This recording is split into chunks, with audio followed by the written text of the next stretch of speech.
I'm pulling on my driveway. We all know what that means. It's time for another drive to work. Okay.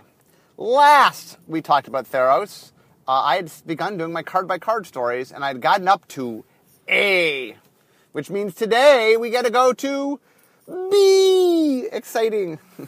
So if those that aren't aware, normally when I do my my design stories, I'll talk about the design, and at the end, I've started doing card-by-card stories. And the reason I do that is, A, I have a lot of interesting stories to tell that has to do with the cards, and B, it lets me sort of catch some stuff I might have forgotten about and just round things out. So anyway, we're going to start with B, and the first card to talk about is Bident of Thassa. Okay, so two things. First off, one of the funny stories was, Poseidon, god of the oceans, had a trident, a very famous object. Probably of all the objects of Greek mythology, it's one of the more famous, the trident of Poseidon. And I think the creative team was trying to mix it up a little bit. They wanted a seafaring thing, but rather than a trident, they decided to have a bident. So a bident is a trident, but with two prongs rather than three.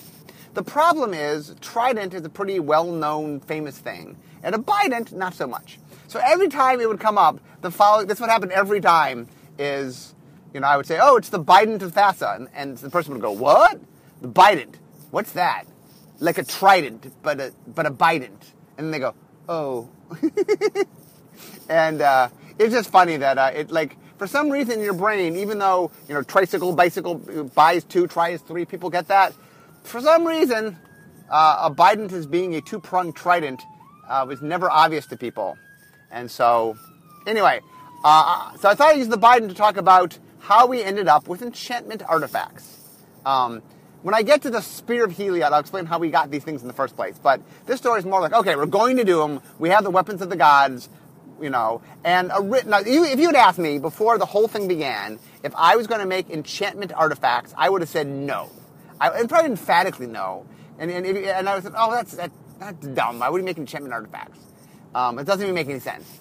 But, and this is how design works, how you get to places that you don't think you'll get to, was we had, with the enchantment creatures, really established that enchantments were the gods and the creations of the gods. That the gods have, all the enchantment creatures are creations of the gods, so the things that God creates are enchantments. That the way it represents the influence and touch of the gods is enchantments. Okay, well, didn't the gods make their own weapons? I mean, someone else didn't make the weapons of the gods, did they? They didn't, find them on lying on the ground or something. The gods made them. Well, if the gods made them, then aren't they enchantments? It's well, yeah, according to the rules we've laid out, they are. Well, aren't they artifacts? Well, pretty much they're defined as artifacts. They're weapons, and they're, they're artifacts. So aren't they enchantment artifacts? I remember we had this design meeting where somebody brought this up. I forget who, but and they as they're walking, they're like, "Isn't this true? Isn't this true?" It's I feel like I was in court. Therefore, Your Honor, I say it's an enchantment artifact. And it's oh, I could not I could not refute the logic. The logic was very tight.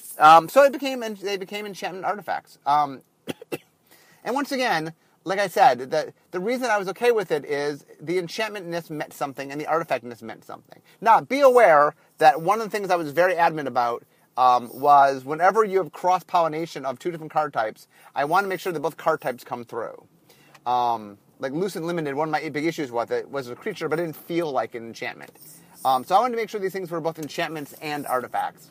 And so if you notice in the design that they have both a static ability, much like that you can activate, and then there's an ability that's just there. And so the idea is one of them is more in the activated one with the colored mana is more enchantment-y, and the other one is more artifact-y.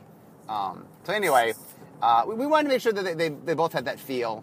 And one of the things that's nice about them is even if you don't have the colored mana to activate them, you still, you need the colored mana to cast them, but there is an effect that happens without you spending extra mana to make it happen. But anyway, I enjoyed how the gods equipment came out.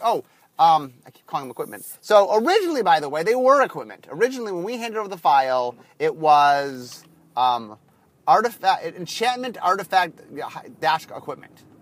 And the problem was when we turned them over, development went to talk to creative, and creative said, "Oh, these are one-of-a-kind items. There's not many spears of Heliod. There's a spear of Heliod." And so what they did is they said, you have to make them legendary. There's only one. So then Eric had a problem in which legendary enchantment artifact, hyphen equipment didn't fit on the card. And so he looked it over. He said, well, creative says they're legendary, and they're clearly artifacts. And by Mark's rules about the gods, they're clearly enchantments. I guess they're not equipment then. And we decided that these are such holy, powerful things that maybe only a planeswalker can wield them. You can't give them to your minions. You must use them. That's how powerful they are. The other thing, by the way, is they all had names. People ask this. Like the Spear of Heliod, I don't know the name off the top of my head, but the Spear of Heliod has a name. Like Mjolnir is the Thor of Hammer. See, that one I know. So why didn't we put the names on it? And the answer was we did, and they didn't fit. And what we realized was that if we just called it by its name, you wouldn't know what it was. But if we say Spear of Heliod, you get, this is Heliod's Spear. So we went with a more generic name so you would understand what they were. But for those who are in the know, they do have names, and if you want to refer to them as that, you can. Although a lot of people might not know what you're talking about. Okay, next, Boon Satyr. Okay, so I'm going to use Boon Satyr to talk about a different concept. So, Boon Satyr is, I think it's a 4/2 creature with bestow, and it's got flash, I believe. So the thing that is one of the things that is interesting is one of the things that we need to do, and development encourages us to do this, is when we hand over a file, we figure out where, design has to figure out where we want to push things, what colors are doing such and such. Now, design more controls limited because we're controlling numbers and rarities and, so we have a lot of control over limited. But in constructed, it only takes one good card to really put something somewhere. And so development has a lot of control over constructed. Since design doesn't handle costs, we have no impact. I mean, we have an impact in that we do things that development then follows up, but we have no direct, we don't cause a particular thing to be in a particular place other than we'll choose number and choose color. So it's interesting that that bestow is in an interesting place where for limited, it ended up getting pushed in white and black, which means that there are more white and black creatures that bestow, and for limited purposes, they're a little bit stronger. So if you're going to play bestow, odds are you have white or black in your deck. I mean, there are good bestow creatures in all the colors, because bestow is spread to all 5 colors, but there's more good ones and more of them in white and black. So in limited, if you're going to play a very, very heavy bestow deck, odds are that you're pushed toward white-black. But in constructed, so one of the things that development does is whenever we make a new mechanic, they can, if able, and sometimes they are and sometimes they aren't, try to make an honest push at new mechanics in constructed. And the idea is, here's some new stuff, it's fun, let's try to push one or two, at least one or two, to try to see if it can become a constructed thing. And Boon Satyr was their push, or one of their pushes, for constructed for bestow. So it's interesting to note that the constructed push was in green, where the limited push was in white and black. And that sometimes they line up and sometimes they don't. Where they tend to line up most often is where we isolate them to 2 colors. For example, in Ravnica and Return to Ravnica, an Azorius mechanic is white-blue. It's not going to be anything but white or blue. And if they're going to push it, well, it's going to be in white or blue. It's the only place it is. So in those cases, design is dictating constructed in the sense that it's limited to certain colors. Like I explained earlier, because of the nature of Theros, that we needed to spread stuff out a little more, that we concentrated things. Let me talk about this real quickly. I mentioned this in my previous thing. So I talked about how we took Heroic, and Heroic was concentrated in white and black. I just mentioned Bestow was concentrated in white. Heroic was concentrated in white and blue. Bestow was concentrated in white and black. The monsters were concentrated in green and red. I'll get to that when I get to one of my monsters. What's left? Devotion and Limited was concentrated in green and black. So that every color had access to something in Limited. I'll talk more about these as I get to relevant cards. Next is Bow of Nylea. Okay, so the Bow of Nylea, one of the things that happened was, when we originally made the equipment and we turned them over, the gods weren't quite done yet. We we had taken a stab at them, and when I get to one of the gods, I'll talk about the creation of the gods. But we had taken a stab at them, but we ended up coming back, and then design did another take on them afterwards, and development tweaked what we did, and there was a lot of work on the gods. As such, since the gods were changing, it was important to us that the weapons of the gods work well with the gods. You know, if you have the hammer of Porphyros, hey, that should work together well. Or you have the spear of Heliod and Heliod, they should work well together. The gods should work well with their equipment. We wanted synergy.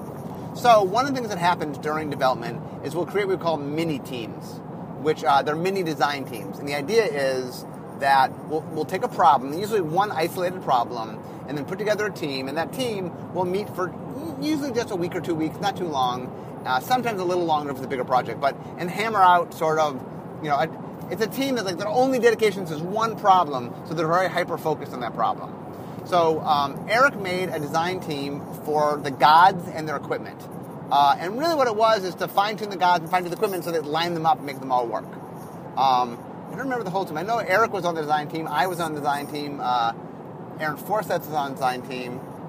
So Bold Night Leah was made by Aaron. I think what happened was I work at home on Fridays, and they had a meeting on Fridays, and I think they pulled Aaron into the meeting since I was out. And Aaron came up with the Bold Night Leah. So the Bold Night Leah is supposed to represent, people are like, why are there 4 abilities? Well, she's the god of the hunt and of the seasons, and so they're supposed to rep 4 seasonal abilities. So the best of my ability, here are what the 4 seasonal abilities are. Because people are like, what? I don't get it. So first we have +1/+1. Well, that is growth. That's spring. And representative of the growth and things growing and things getting stronger. Next is 2 damage to a flyer. Well, that's summer. Because summer is the time of the hunt. And she's an archer and very much you want to hunt and take down things. 3 life is autumn. That's the harvest. Because in the summer, especially in ancient Greece, the fall is very important for gathering the food that you're going to use to last through the winter. And then taking cards from the grave and putting them on the bottom of your library was winter, sort of hibernation. And so anyway, that's the flavor that the Bold Night Leah is supposed to represent the 4 seasons. I know, I like it. I mean, I think from time to time it's fun to do stuff like that. The card's a rare card. I think it's okay to make people sort of go, what? Every once in a while. And then when you find out that there's actually some planning to it, I think it's kind of cool. But anyway, for those who want to know the Bold Night Leah, there you go. Next, the Breaching Hippocamp. The only reason I bring this one up is just as a funny story, which is Ethan Fleischer was on the team, and before the thing began, I explained that I hadn't put together a document of things. Basically, the document was what has magic done that could be done in Greek mythology world, and what would make sense in the Greek mythology world that magic hasn't done. And so we had done a lot of it. I mean, literally, if you just walk through magic, I mean, from Gorgons to Pegasus to Cyclops to Centaurs to Hydras to, on and on and on. I mean, there's lots of mythological things throughout magic. But one of the things that Ethan was very interested in is what hasn't magic done? What is a good staple, Greek mythological creature that hasn't done? And then Ethan had a small list of ones that he wanted, and then he worked really hard to get those in the set. So one of them was the hippocamp. Now, the hippocamp, if I remember correctly, is like half horse, half fish. The Greeks, by the way, they love mixing and matching their animals. It's half this, half that. It's part this, part that. So the hippocamp, I don't know why you would mix a horse and a fish, other than I don't know. I don't know why you would mix a horse and a fish. It seems like a very quirky combination. But the Greeks, they were not one to shy away from their animal mixes. So anyway, Ethan was looking for a hippocamp, and every time we'd come up with something that he felt could be a hippocamp, he would make it a hippocamp. Because he was my strong second. He was in charge of the file. So when we would make something, I would let Ethan sort of concept it developmentally, design-wise. Meaning he would make it something, and then later on, Jenna, who did the actual card concepting, if she felt Ethan had gone the wrong way or something, could reconcept. But Ethan was trying to sort of, fill in Greek mythology as we went along. And so since he was controlling the file, sometimes in meetings I would name something, or I would say it needs to be such and such, and I would dictate what it was. But if I didn't dictate what it was, meaning I left it up to Ethan, he would try to fill in his little chart of mythological creatures we hadn't done yet. And I know at the slideshow because Hippocamp was all over the place. He'd make Hippocamp and then we'd kill the card. I mean, not because it was a Hippocamp, but, just cards, there's ebb and flow. And for the longest time, he just couldn't keep a Hippocamp in the file. So I know at the slideshow, when he finally saw the Hippocamp, he, applauded. Like, oh, I did it! There's a Hippocamp in Magic! Bronze Sable. Okay, the funny story about Bronze Sable is we knew we wanted an artifact creature, and we knew we wanted an artifact, we knew we wanted a bronze statue of an animal that came to life. We knew we wanted that. But one of the big questions is what animal? And so I remember what it kept changing in the file because we kept coming up with different animals, and they were tending to be silly animals, but we were trying what kind of animal did they make a statue out of in ancient Greece? And in the end, I believe Jen had made it a sable because there's sables there. I do know that the card had lots of names during the course of design, and I think for a while it was Bronze Weasel. That's the one was it Bronze Ferret? It might have been Bronze Ferret. It was some form of in the weasel family. Okay, next, Cavalry Pegasus. So originally, this is a good example of development tweaking things. So when we made it in the file originally, it said when this attacks, target creature, another target creature gains flying, and the idea is, this creature can climb aboard the Pegasus, and then it also flies. Meanwhile, as development was trying to figure out the set, they realized that there was a little bit of a human theme, and so they were looking for just a few places to have humans matter just a little bit, not tons. And I think somebody pointed out that, can anything ride the Pegasus? I mean, can an elephant get on top of the Pegasus? And so they realized that flavor-wise, in the stories, you tend to see the humans riding the Pegasus. They go, we were looking for a human-centric card, and flavor-wise, it makes more sense that it gives humans ride rather than just anybody. And also, the other thing it did, which is interesting, is it depowered the card a little bit, because humans just aren't that big. So if you say human, now, if anything can be unblockable, you could just take your giant beast and make it unblockable. Take your monster and make it unblockable. And so I think it was a combination of they didn't want that gameplay, and they wanted more human matters. So it was sort of like, two birds, one stone. They've managed to solve two problems with one solution. And then we ended up with the Cavalry Pegasus, which is a cool card. Centaur Battlemaster. Okay, so this is the green creature that is heroic that gets 3+1/+1 counter. Starts as a 3/3. So one of the things that we did when we were trying to separate out heroic was to try to give each color a real identity. And so one of the things that we wanted to do is we want one of them to be the growing color. And we decided that green, being the growing color, was a good place. And so the idea of the green is, a lot of it's got a couple of key ones, especially there's this one, the one that does 2+1 counters, where, the key about heroic is, look, you just got to do once or twice, and it gets pretty big. This guy, he's a 3/3, target him once. In fact, put an aura on him. Let's say I just put a +2/+2 aura on him. All of a sudden, he's an 8/8 with whatever ability that, like +2/+2 in lifelink, and he's an 8/8 lifelink card. Like, wow, bam. And so one of the things about heroic that we wanted to do is we wanted a couple creatures that just said, look, just once, just one time. If you one time can heroic me, you'll be happy. And so that's where the card came from. It's just, we wanted to make sure that there was some stuff where, it's fun sometimes to be heroic a lot, and we had cards that definitely make you want to heroic a lot. But this was a card where, not that this card is upset if you heroic more than once, but it can make you happy with only one heroic. It doesn't necessarily need to have multiples to make you excited. Sometimes what we call a combo of one. Combo of two, but that pretty much it just needed one thing and hooked up. Next, Chain to the Rocks. Okay, so the way this card came to be is one of the things I did during Innistrad. So Jenna was my creative rep on Innistrad. I had her back on Theros. And one of the things I had her do during Innistrad that worked out really well, was she would come up with names of cards. Just like, here's a good card name that fits this world. And then we, in the design meeting, would match it. What does that mean? So one of the abilities she came up to was Chained to a Rock. Now, for those who don't know, I keep on saying Pythagoras, but no, it's not Pythagoras. It is Prometheus. Pythagoras made mathematical equations. He actually existed. Prometheus was a titan who gave fire to the humans, and who I think mythologically might have made the humans in the first place.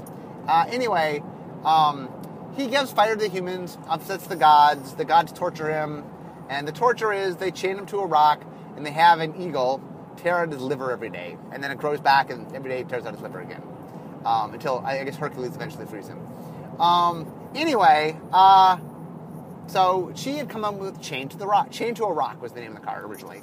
And so we're like, okay, what does this card do? And we're like, it seems like it's some kind of imprisonment. So we're like, okay, well, maybe we could do some form of a, Oblivion Ring type card, right? One of the things that white is real good is what I call answers with answers, which is I can answer your threat, but my answer could be answered, meaning, as long as this is in play, your guy can't attack or is removed. And so we knew we wanted the card either to be, a pacifism arrest variant or be a Oblivion Ring variant. We weren't quite sure. I think we were leaning toward Oblivion Ring because we hadn't had one. We kind of wanted one. And then somebody in the meeting, I don't know who came up with this, said, well, what if it was, Enchant Mountain? And we're like, you can tell when someone has a great idea. Everybody's eyes in the room is light up, and we're like, done. Now, originally, by the way, it was any mountain. It wasn't your mountain. It was just a mountain. And so it ended up being a very good sideboard card of white against red. What happened in development, though, was it was too good. It was so good that it was causing people to choose not to play red. And that was not the intent. The intent was not to be a super color hoser. The event was. So what it ended up being was kind of like, if I'm playing white, well, I need to have red. It's for the white-red deck. Now, we like to have cards that sort of push in certain directions, and so in some ways it's a white-red card. I mean, you need a mountain to make it work. In Constructed, there are ways to get a mountain without actually, not Painlands, lands from Ravnica lands.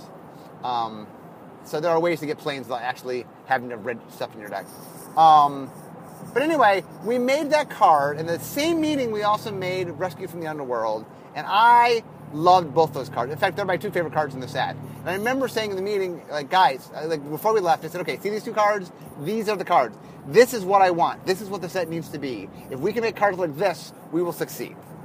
And I was very, very happy. And it really was, in a lot of ways, this card and the other were the guiding principle that sort of steered us in the right direction.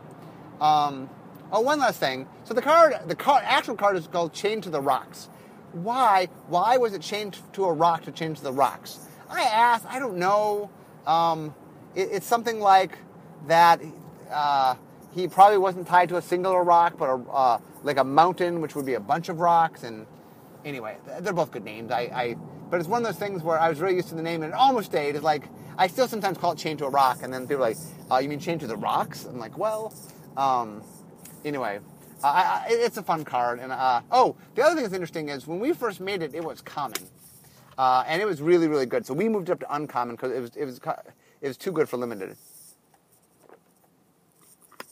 And then it turned out it was still too good for limited, and development moved it up to rare because they liked the card. They wanted it to be good, but they didn't want it to warp limited, and so it got moved up to rare. People often ask, by the way. One of the roles of rare, the rare rarity, is there are things that cause problems in limited. And when things cause problems in limited, what we do is we put them in rare, mythic rare, to make them not happen as much in limited.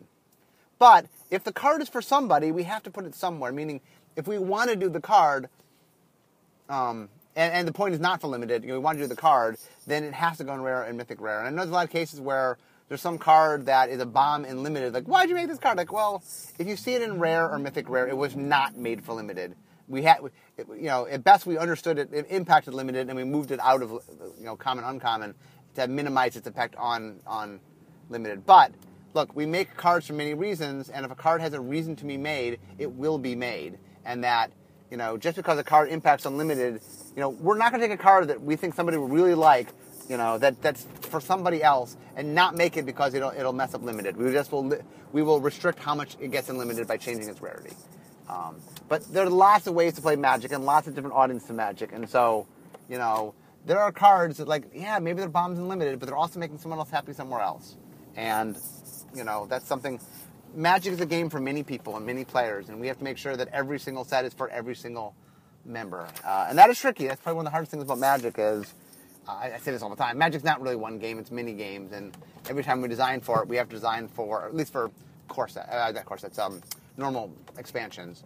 Supplemental products we can aim a little bit that are more for specific subsets. And we try to shift around so that different subsets eventually get a supplemental product. But the main booster expansions, we got to make sure that everybody can have them. That's important. Okay, next I have Chronicler of Heroes. Okay. So Chronicler of Heroes is an uncommon white-green card that you get to draw a card for every creature you have in play with a +1/+1 counter. So this is a good example of something we do in design, and this card might have been made in development, but something design does and development does, one of the things that we really like to do is to make cards that help define draft archetypes. So, for example, there's an archetype that we made where you draft white and green cards. It has a lot of heroic. You beef up your creatures. So a lot of them get bigger, and a lot of them have +1/+1 counters on them. And so the idea was there's an uncommon cycle of gold cards in Theros, and the role of that cycle was to encourage you to go down these different paths. And so we figured out each of the 10 paths, and then there's cards to encourage those paths. Actually, is there an enemy cycle? For sure there's an ally cycle. I think there's an enemy cycle. Okay, so this is white-green. So with this card, the role of this card is to say, if I open up this card in pack 1, it's pack 1, pick 1, and I see it, I go, oh, okay, I see, I want to go white-green, and I want things that are +1/+1 counters. Well, coincidentally, that's exactly what that deck wants to do. And so it just is something that encourages you to sort of build around. So I talked about the role of rarity. One of these days I will do a rarity podcast. One of the roles on Uncommons is to provide guidance for drafting. And the reason Uncommon does that is you have no rare cards that show up very infrequently, but uncommon cards show up in some regularity. What that means is you won't see them every draft, but you'll see them, every third draft maybe every second draft, depending on the size of the set. But the thing about it is that we really want to be able to do some cards that sort of send you down interesting paths. Because one of the neat things is if you get a certain card early enough, it alone might encourage you to do some strategy. And so we sometimes make uncommons that push down traditional strategies that we want you, and then every once in a while we'll make ones that go, oh, this is special. Here's a special thing you could try to do. Like an Innistrad, I won't blank with the card name. The Innistrad has a green card where you get the 1/2 spiders based on creatures in your graveyard. Spider spawning. And that was made to enable a green-blue strategy that we had built in the set. And the idea was, here's something fun you can do, and that, if you get this card early, hey, here's a strategy, here's a plan, here's a thing you could do. And drafters really like those cards, and so it's something that I've been working hard to try to encourage because, we really do like to have, we want to make sure that, drafting is yet another way to play the game, and part of making a good draft environment is giving the tools for drafters to do fun things. Both to have certain paths they can go down and to have special one-of things that they can try if, the stars align. Okay, so I managed to get through the entire first column of my first sheet. So, holy moly, we got lots to talk about. Anyway, I hope you guys are enjoying this, and it's fun. I like talking about Theros. Like I said, this is a big experiment to see what happens if I talk about something recent. The big plus is I know so much about it, and I have a lot to say, so there's lots to talk about. Hopefully it's not also a downside. So I hope you're enjoying the ever ongoing Theros podcast. But anyway, I'm now at work. I see the wizard sign in the wizard's building, and while I love to talk about Theros, and I love talking about all the magic that I have made, it's time for me to be making magic. Talk to you guys next time.